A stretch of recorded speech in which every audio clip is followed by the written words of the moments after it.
నిన్న ఒక విచిత్రం జరిగింది. ఈ పాకిస్తాన్ ఆర్మీ చీఫ్ ఉన్నాడు చూసారా, అసీం మునీర్. ఇతను కరాచీ వెళ్ళాడు.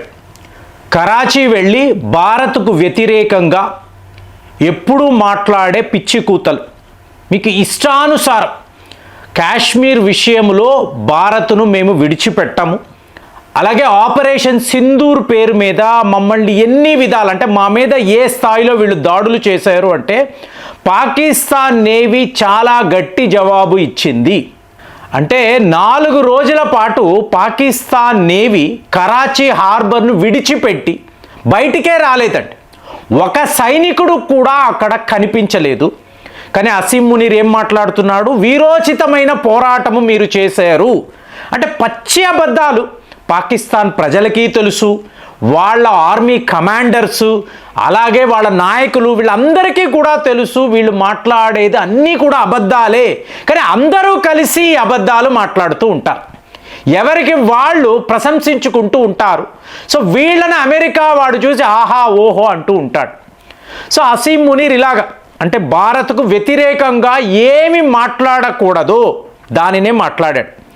సో మాట్లాడిన తరువాత ఏంటి, వీరోచితమైన పోరాటము మీరు చేశారా, మళ్ళీ ఒక్కసారి చెప్పు చూద్దాము అని మనం అడిగినప్పుడు వాడు ఏంటంటే అవును, ఈసారి ఆపరేషన్ సింధూర్లో అయితే మేము ప్రిపేర్గా లేము, ఈసారి భారత్ ఇలాంటి దుస్సాహసానికి పాలు పంచుకుంటే మేము భారత్ పైన దాడులు చేస్తాము అంటున్నా కదా. ఏ మాటలైతే అనకూడదో అసీం మునీర్ సరిగ్గా అదే మాట్లాడాడు. దాంతో మన వైఖరి ఎంత మారిపోయిందంటే ఒకప్పుడు బస్సు డిప్లొమసీ లేదు, పాకిస్తాన్తో కూర్చొని ఏంటి, ముంబై దాడులు జరిగిన తరువాత కూడా వాళ్ళతో మనము డిస్కషన్ అన్నాం, నెగోసియేషన్స్ అన్నాం. సో ఇవాళ ఏంటంటే నో డిస్కషన్ కాదు, డైరెక్ట్ మిలిటరీ యాక్షన్. నీతో మాట్లాడడము, సో మీతో నెగోసియేషన్స్, మీడియేషన్. సడన్గా అమెరికా వాడు వస్తాడు, వచ్చి లేదు లేదు లేదు మీ మధ్య యుద్ధం ఉండకూడదు, డొనాల్డ్ ట్రంప్ లాంటి నేనే యుద్ధాన్ని ఆపేను చెప్తారు కదా.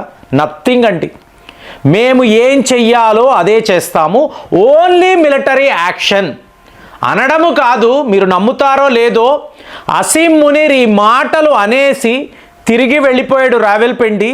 విత్ ఇన్ అవర్స్ మన INS Vikrant career battle group, already ఒక వీడియోలో మాట్లాడాను.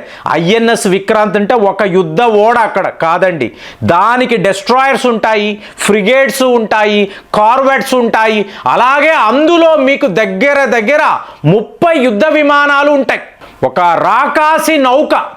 సో దీనిని నేరుగా కరాచీ సరిహద్దుల్లో తీసుకువెళ్ళి అంటే ఏంటి, ఆపరేషన్ సింధూర్ అయిన తరువాత ఐఎన్ఎస్ విక్రాంత్ని మనము ఆఫ్ చేస్తాము అంటే ఈ యాక్షన్ని మనము ఆపివేస్తున్నాము అని అందరూ అనుకున్నారు, ప్రపంచ దేశాలందరూ అనుకున్నారు. అలాంటిది ఏమీ లేదు.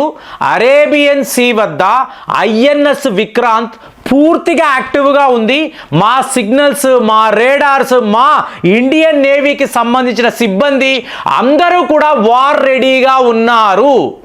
సో ఇది ఎంత పెద్ద వార్త అంటే ఏ క్షణములో అయినా అంటే ఒకవేళ పాకిస్తాన్ పొరపాటుగా కాశ్మీర్లో ఎక్కడో ఒక దగ్గర దాడులకు దిగారు అనుకోండి, ఇక్కడ ఈ కరాచీ పోర్ట్ నాకు తెలిసి జస్ట్ మిస్ అండి.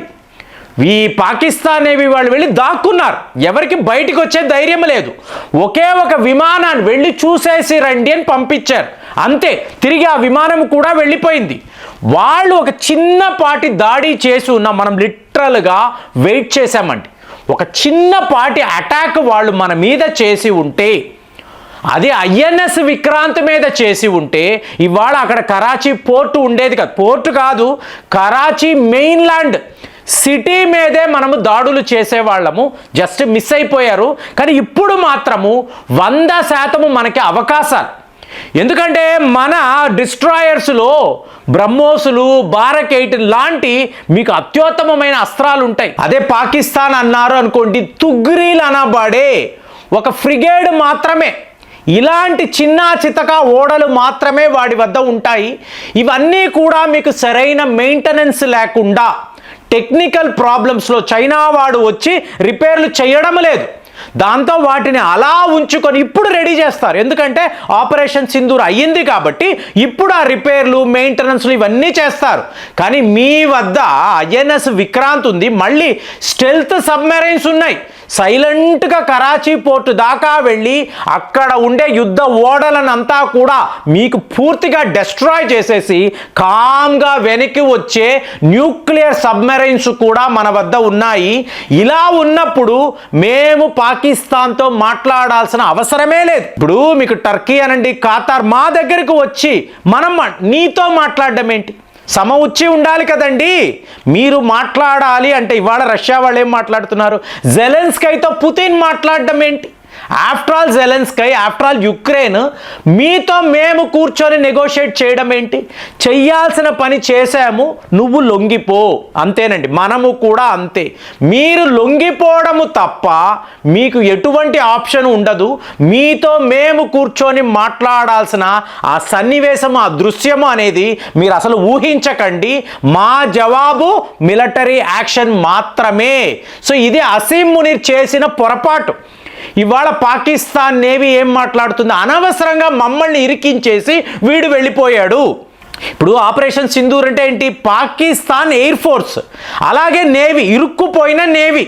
వాళ్ళకి ఏం చెయ్యాలో అర్థం కాక ఏ క్షణములో ఎలాంటి మిజైళ్ళు వచ్చి పడతాయో, మనం ఇవాళ ప్రాణాలతో ఉంటామో లేమో, ఇలాంటి డౌట్స్తో, ఇలాంటి భయముతో వణుకుతూ 4 రోజులు కరాచీ పోర్టులో ఈ పాకిస్తాన్ నేవీ వాళ్ళు దాక్కున్నారు.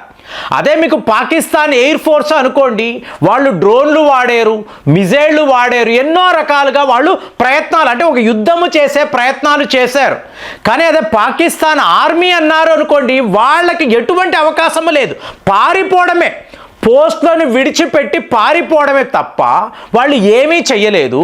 కానీ మీరు గమనించారు అంటే అసీం మునీర్ పాకిస్తాన్ ఆర్మీకి, వాళ్ళ జనరల్స్కి ఎక్కువ జీతాలు ఇస్తున్నాడు. అదే ఎయిర్ ఫోర్స్కి, నేవీకి అన్నారనుకో జీతాలు చాలా చాలా తక్కువ. సో ఇది అన్యాయం. కాబట్టి వాళ్ళలో వ్యతిరేకత ఉంది. ఇవాళ కరాచీ వచ్చి నువ్వు ఇలాంటి పిచ్చి కూతలు కూసేసి వెళ్ళాల్సిన అవసరం ఏమిటి? రేపు ఒకవేళ భారత్ మా మీద దాడులు చెయ్యాలంటే మేము కదా ఇరుక్కుపోతాము. మా ప్రాణాలకు ఎవరు గ్యారంటీ? నువ్వు ఇస్తావా? మరి ఎందుకురా ఇక్కడికి వచ్చావు? ఎందుకురా ఇలా వాగేసి వెళుతున్నావు? ఇది పాకిస్తాన్ నేవీ యొక్క ఈ సిబ్బంది వాళ్ళు ఆలోచించే వ్యవహారం. మొత్తానికి మనకు ఒక గ్రీన్ సిగ్నల్ పాకిస్తాన్ వైపు నుంచి వచ్చింది. మనము ఇక మీదట పర్మనెంట్గా ఐఎన్ఎస్ విక్రాంత్ను అక్కడే స్టేషన్ చేస్తాము.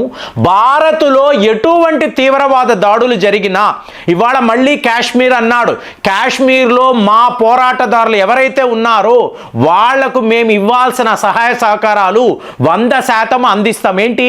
తీవ్రవాదులకు మళ్ళీ బిల్డింగ్లు కట్టిస్తారు, మళ్ళీ రిక్రూట్మెంట్ అంటారు, మళ్ళీ లాంచ్ ప్యాడ్స్ అంటారు, కాశ్మీర్ అనే ఇష్యూ అంటారు. ఈసారి ఇది జరిగితే, ఇంకొక పహల్గాం లాంటి సంఘటన జరిగితే మనం ఏం చేస్తామండి? ముందు కరాచీనే టార్గెట్ చేస్తాం. కరాచీ వద్ద మనల్ని ఆపడానికి పాకిస్తాన్ నేవీ ఏ లెవెల్లో కూడా వాళ్ళు సిద్ధముగా లేరు. విత్-ఇన్ డేస్ సరెండర్ అయిపోతారు. సరెండర్ అవ్వడము కాదు, అక్కడ మన దాడులు మాత్రము ఏ స్థాయిలో ఉంటాయి అంటే మీకు కరాచీ నగరమే పూర్తిగా ధ్వంసం అయిపోతుంది. అలాంటి ఒక అవకాశం ఇవాళ అసీం మునీరే మనకు కలిగించాడు. మరి ఈ సందర్భంలో వీడు ఎందుకు కరాచీ రావడము, ఎందుకు భారత్కు వ్యతిరేకంగా మాట్లాడడము? ఇవాళ వాళ్లకు వాళ్ళుగానే ఇంత ప్రమాదంలో చిక్కుకుపోయారు. మరి నిన్న జరిగిన ఈ విచిత్రాన్ని అసలు మీరు ఎలా చూస్తున్నారు? అసీం మునీర్ వాడికి వాడే ఈ ట్రాప్లో పడ్డాడా? ఇదే నాకైతే అనిపించింది. మరి మీరు కూడా అలాగే ఆలోచిస్తున్నారా? కామెంట్స్లో రాయండి. మళ్ళీ వచ్చే వీడియోలో కలుద్దాం. జై హింద్.